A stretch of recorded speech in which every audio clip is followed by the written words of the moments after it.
સૌરાષ્ટ્ર કચ્છમાં ભીષણ ગરમીની આગાહી કરવામાં આવી છે। આગામી 5 દિવસ સૌરાષ્ટ્ર અને કચ્છમાં હીટવેવ રહી શકે છે। આ મોટી આગાહી હવામાન વિભાગ તરફથી કરવામાં આવી છે।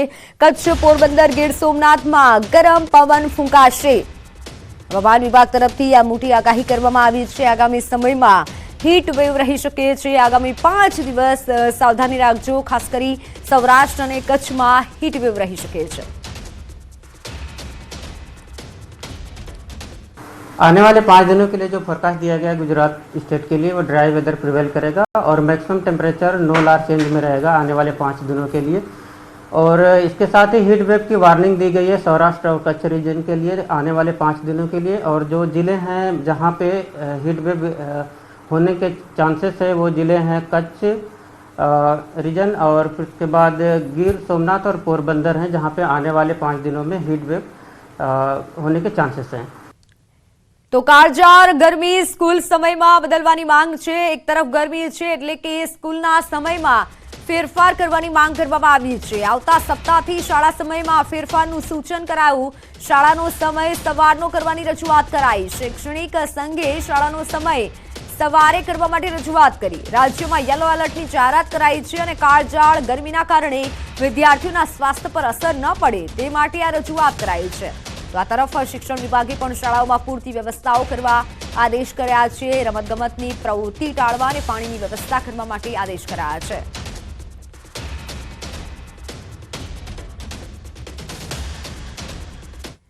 उनाळानी शरूआत थतानी साथे जूनागढ़ शहेरमां पाणीनो पोकार उठ्यो छे। आंबेडकर नगर सहितना विસ્તારમાં પાણી માટે મહિલાઓ બેડા લઈ ભટકવા મજબૂર બની છે। મનપાએ 3 વર્ષ પહેલા મૂકેલો પાણીનો ટાંકો શોભાના ગાંઠિયા સમાન છે।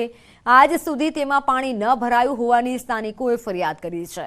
આ વિસ્તારમાં વસતા 250 થી 300 પરિવારને પાણી માટે રજળપાટ કરવો પડે છે। ત્યારે મજૂર પરિવારોને આખો દિવસ બહાર મજૂરી કર્યા બાદ પણ પાણી માટે ભટકવું પડતું હોવાથી મહિલાઓમાં ભારે રોષ છે। અહીંના સ્થાનિકોએ ચૂંટણી બહિષ્કારની ચીમકી ઉચ્ચારી છે અને બીજી તરફ આ વિસ્તારના ભાજપના નગરસેવક મોટરદારમાં ફસાઈ હોવાનો બચાવ કરી રહ્યા છે। સાથે જ નવો દાર આપવાની બાહેધરી આપી છે।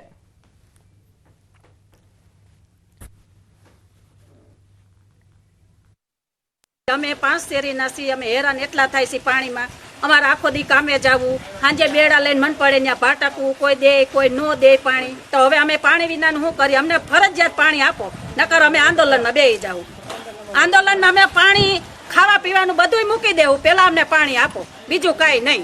પાણી સિવાય અમારે કાંઈ જોતું નથી। એકબીજાના ઘરે ભરવા જાય, કોઈ ભરવા દે ના ભરવા દે એવી તકલીફો ઊભી થાય છે। હમણાં ચૂંટણી આવી રહી છે, ચૂંટણીમાં મત લેવા ઘેરે ઘેરે મત માંગવા આવશે, પણ પાણીનો અમારો કોઈ પણ સમસ્યાનો નિકાલ કરતા નથી। પણ અમે હવે મતે નહીં આપીએ ને ચૂંટણીનો બહિષ્કાર કરવા પણ ઊભા રહીશું। અમારા પ્રયત્ન ચાલુ છે અને સાહેબને હારે પણ વાત થયેલી છે કે ભાઈ આ પાણીનો કોઈ પણ સંજોગમાં આપણે પ્રશ્ન હલ થઈ જશે। તો આ ટૂંક સમયની અંદર આ નવો બોર કરી અને મોટર નવી ઉતારવી પડશે એમ છે। તો અમે યુદ્ધને ધોરણે કામ કરાવી અને રજૂઆત કરીને અમે કામ પૂરું કરાવી દેશું। ઉનાળાની શરૂઆત થતાની સાથે ઠેર ઠેર પાણીની સમસ્યાઓ સર્જાતી હોય છે। પાણી વગર લોકોને વલખા મારવાનો વારો આવે છે। ત્યારે ડાંગ જિલ્લાના નીતાબેન પટેલે પાણી બચાવવા માટેની એક અનોખી પહેલ કરી છે। નવસારીના ચીખલી તાલુકાના મોગરાવાડી ગામમાં રહેતા નીતાબેન પટેલે લોકોના ઘરે જઈ મહિલાઓને ડાંગના પહાડો ખૂંદી તથા ચોમાસાનું પાણી એકત્ર કરી પાણી બચાવવા માટે મહિલાઓને સમજણ આપે છે। નીતાબેને 1 કે 2 નહીં પરંતુ ડાંગના 214 જેટલા ગામોમાં સમજણ પૂરી પાડી લોકોને પાણી બચાવવા માટે જાગૃત કર્યા છે। ભર ઉનાળે પાણીની તંગીથી બચવા લોકોને પાણીનો સંગ્રહ કરવાની સમજ આપતા નીતાબેનના પ્રયાસને સલામ છે।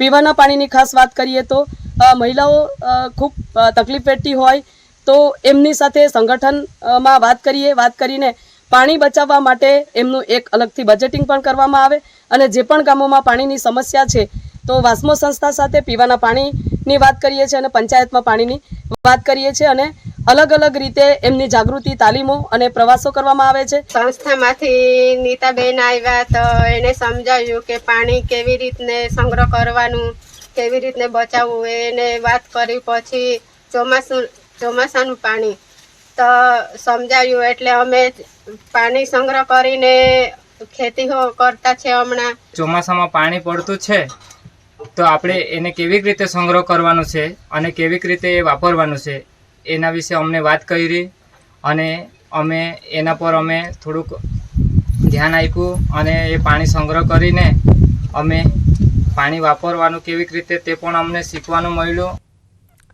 અન્ય મહત્વના સમાચાર ભરૂચથી. ભરૂચમાં મનસુખ વસાવાના આપ પર ગંભીર આક્ષેપ. આપ નેતાઓ નાણાંની ઉઘરાણી કરે છે, ડરાવી ધમકાવી ઉઘરાણી કરતા હોવાનો આક્ષેપ લગાવ્યો છે. અધિકારીને ધારાસભ્યનું નામ લઈ 2.5 લાખની માંગણી કરી. બધા જ વિભાગના અધિકારીઓ પાસે નાણાંની માંગણી કરતા અધિકારીઓ અને કોન્ટ્રાક્ટરો પાસે ફંડની માંગણી કરાઈ રહી છે. રાજકીય આગેવાનો રૂપિયાની માંગણી કરે છે તેવો મનસુખ વસાવાએ આક્ષેપ કર્યો છે. વધુમાં મનસુખ વસાવાએ કહ્યું છે કે ઉઘરાણીની સીધી અસર વિકાસના કામો પર પડશે અને તેથી મારી તાલુકા તથા જિલ્લાના અધિકારીઓને નમ્ર અપીલ છે કે તમે આવા ભ્રષ્ટ તત્વોને આવી ખોટી ટેવ પાડશો નહીં. કામમાં ગુણવત્તા જાળવો અને આવા તત્વોથી તમારે ડરવાની કોઈ જરૂર નથી. અમે તમારી પડખે રહીશું તેવું મનસુખ વસાવાએ ટ્વીટ કરી કહ્યું છે. આક્ષેપના પ્રત્યે આક્ષેપ હોઈ શકે છે, પણ મારી પાસે તેમની ક્લિપ છે. લોકોના અંગત સ્વાર્થ માટે કે અમારા કાર્યકર્તાના અંગત સ્વાર્થ માટે કોઈની પાસે ડરાવી ધમકાઈને માગતા નથી. આમની પાસે જે આપના નેતાઓ પાસે તમારી પાસે અનેક પુરાવા છે, એને વિડીયો પણ છે. કોન્ટ્રાક્ટરોને ધમકાવે છે, ડરાવે છે, ધમકાવે છે અને એ જ્યારે પણ માગશે ત્યારે અમે આપવા માટે તૈયાર છે. પરંતુ આ હોળી પર્વ હોય કે દિવાળી પર્વ હોય કે પછી અન્ય કોઈ કાર્યક્રમ છાછવારે પેલા અધિકારીને ડરાવે, કર્મચારીને ડરાવે, કોન્ટ્રાક્ટરને ડરાવે, એનાથી સીધી કામ પર અસર પડતી હોય છે. કામ નબળા થતા હોય છે, સારા કામો થતા નથી, ગુણવત્તાવાળા કામો થતા નથી. એના કારણે એ રોકવા માટે જ મેં આ કામ કર્યું છે. મનસુખ વસાવાના આક્ષેપો પર આપ ઉમેદવાર ચૈતર વસાવાએ કહ્યું છે કે શરતી જામીન હોવાથી તેઓ નર્મદામાં પ્રવેશી શકતા નથી. તેમણે સાંસદને જાહેર મંચ પર ચર્ચા ગોઠવવાની પણ ચેલેન્જ ફેંકી. હું મનસુખભાઈને કહેવા માંગુ છું, છેલ્લા 5 થી 6 મહિના હું પોતે નર્મદા જિલ્લામાં પ્રવેશી નથી શક્યો. હું જેલમાં હતો. જેલમાંથી છૂટ્યા બાદ પણ મને પ્રવેશબંધીની શરત આપવામાં આવી છે અને ભરૂચ જિલ્લામાં હું રહી નથી શકતો. ત્યારે કોઈ પણ અધિકારીને અમે મળ્યા નથી કે કોઈ અધિકારી કે કોન્ટ્રાક્ટ સાથે અમારી ટેલિફોનિક વાત પણ નથી થઈ. આવનાર દિવસમાં તમે જાહેર ડિબેટ રાખો. અમે ટ્રાઇબલ હોય, મનરેગા હોય, વાસ્મો હોય કે તાલુકા પંચાયત હોય કે તમારા બજેટમાં કોણે કેટલું કૌભાંડ કર્યું છે, કોણે ભ્રષ્ટાચાર કર્યું છે, તમામ પુરાવા સાથે અમે તમારી સાથે ડિબેટમાં બેસવા માંગીએ છીએ. અમરેલીના જાફરાબાદમાં સિંહણે 3 કર્મચારીઓ પર હુમલો કરતા વન વિભાગ દોડતું થયું છે.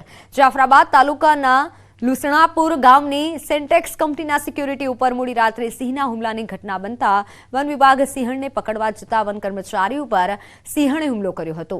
સિક્યુરિટી પેટ્રોલિંગ કરી રહ્યા હતા અને તે દરમિયાન સિંહણ આવી ચડી હતી. હુમલાની જાણ થતાં વન વિભાગને હુમલાની જાણ કરવામાં આવી અને જે બાદ વન વિભાગના કર્મચારીઓએ જીવના જોખમે સિંહણને ઇન્જેક્શન આપી બેભાન કરી અને સિંહણને પાંજરે પૂરી હતી.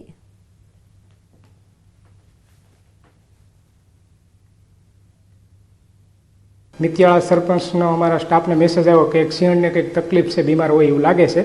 એટલે અમારો સ્ટાફ સ્થળ પર પહોંચી અને તરત જ અમારી જે ટીમ છે વેટરનરી ડૉક્ટર, અમે રાજુલા રેન્જનો સ્ટાફ, જાફરાબાદ રેન્જનો સ્ટાફ સ્થળ ઉપર પહોંચી અને સિંહણને ટ્રંકવિલાઇઝ કરી અને તાત્કાલિક સિંહણને 1.5 થી 2 કલાકની અંદર અમે રેસ્ક્યુ કરી લીધું છે. કે આવા કાર્યમાં સાહેબે પણ આ બાળકો પર જે એટેક કર્યા, યુવાનો પર જે એટેક કર્યા, એને સાહસ કરીને એને બચાવવાના પ્રયત્ન કર્યા અને એના કારણે સિંહણ પાછળ ગઈ અને એના પછી સિંહણને મને જાણ થતાં સિંહણને પછી ઇન્જેક્શન આપી અને એને બેહોશ કરી અને પછી તાત્કાલિક નર્સરીમાં લેતા આવ્યા છે.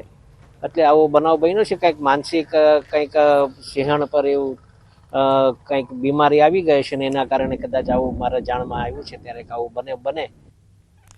વલસાડમાં ફરી એક વખત દીપડો લટાર મારતો કેમેરામાં કેદ થયો હતો.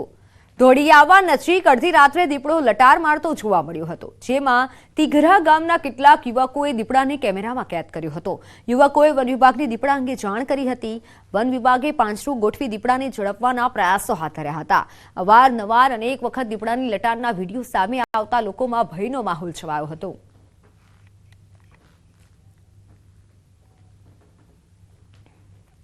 વલસાડ જિલ્લામાં બોગસ સરકારી દસ્તાવેજો અને સાથે ઓળખપત્રો બનાવી આપવાના રેકેટનો પર્દાફાશ થયો છે. પોલીસે 3 આરોપીઓની ધરપકડ કરી છે. તેમની પાસેથી બોગસ પ્રમાણપત્રો અને દસ્તાવેજો કબજે કર્યા છે. જોકે ચોંકાવનારી વાત એ છે કે 3 અલગ-અલગ રાજ્યોના 3 આરોપીઓ એક સ્ટુડિયોની યાર્ડમાં માત્ર 600 રૂપિયામાં બોગસ સરકારી દસ્તાવેજો બનાવી આપતા હતા. આરોપી અબ્દુલ્લા મોહમ્મદ સલીમ ખાન દમણની એક જાણીતી બેંકમાં આધાર કાર્ડનું કામ કરતો હતો અને તેના આઈડી અને પાસવર્ડ લઈ બોગસ દસ્તાવેજ બનાવતો હતો. આ લોકોએ છેલ્લા 3 વર્ષથી આખું ષડયંત્ર ચાલુ કર્યું છે.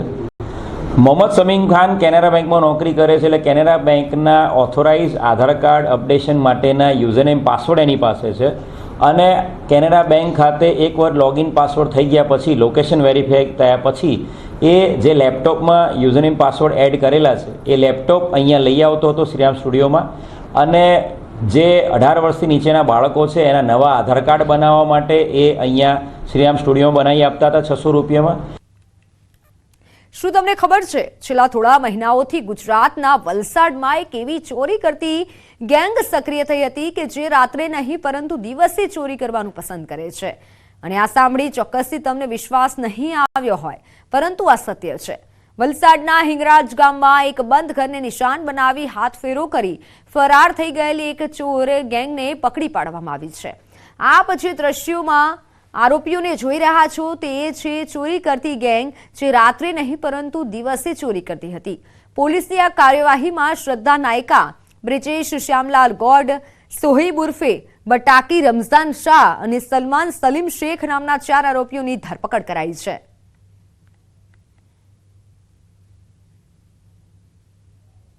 એક સ્ત્રી તથા 3 પુરુષોની તપાસ હાથ ધરી હતી, જેમાં વસિયર ખાતેથી એક સ્ત્રીના ઘરેથી અલગ અલગ પ્રકારનો સામાન જેમાં ઘડિયાળો, મોબાઈલ ફોન, ટેબ્લેટ અને ઘરેણાં મળી આવેલા હતા.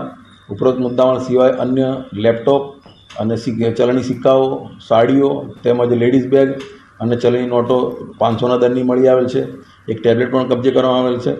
આ બાબતે આ બધી વસ્તુ ક્યાંથી ચોરાઈ ગઈ, ક્યાંથી આવી એ બાબતે પોલીસ હાલમાં તપાસ કરી રહી છે અને આ બાબતે બીજા અન્ય પણ ઘટસ્ફોટ થાય એવી પૂરેપૂરી શક્યતા જણાઈ આવે છે. આ લોકો પહેલાં ઘર જોઈ લેતા હતા અને જ્યારે કોઈ ઘરની અંદર વ્યક્તિ ના હોય ત્યારે મોટાભાગે દિવસમાં ચોરી કરવાનું પસંદ કરતા હતા. સુરેન્દ્રનગરમાં ભૂમાફિયાઓ ગેરકાયદેસર ખનીજ ચોરીના બનાવો સતત વધી રહ્યા છે. સુરેન્દ્રનગરના થાનમાં ખનીજ ખોદકામથી ત્રિનેશ્વર મહાદેવ મંદિરને નુકસાન પહોંચ્યું છે. છેલ્લા ઘણા સમયથી ભૂમાફિયાઓ મંદિરની આસપાસ તળાવમાં 40 ફૂટ ઊંડા અને પહોળા ખાડા ખોદી ખનીજ ચોરી કરી રહ્યા છે અને જેના કારણે ભૂકંપ જેવી ધ્રુજારી લોકો અનુભવી રહ્યા છે. સ્થાનિકો દ્વારા ખનીજ ચોરી કરતા ભૂમાફિયાઓ સામે કડક પગલાં લેવા માંગ ઉઠી છે. આજે 2004માં વરસાદ થયો તો દિવાલ પડી ગઈ હતી. તે દિવાલને સમારંભ કામ કર્યું છે, ચોરી છે અને ગઢ ફરતા લાદીનું કામ ચાલુ છે, ચોડે છે. મામલતદારશ્રીની ટીમ, અમારી ટીમ અને પોલીસની ટીમ સ્થળ ઉપર જઈને તપાસ થઈ છે. બ્લાસ્ટિંગ થયેલું છે અને એ જગ્યાનું રોજકામ કર્યું છે. કેટલી ક્વોન્ટિટીમાં ખનીજ કાઢેલું છે એ પણ ક્વોન્ટિફાઈ કરેલું છે અને આગળની કાર્યવાહી ઇન્વેસ્ટિગેશન પાર્ટ ઓફ વ્યૂ ચાલુ છે. તરણેતર મંદિરને નુકસાન થવા પામેલ છે. મંદિરમાં જે તિરાડો છે એ જૂની છે, ભૂકંપ વખતની છે. ASIને પણ એની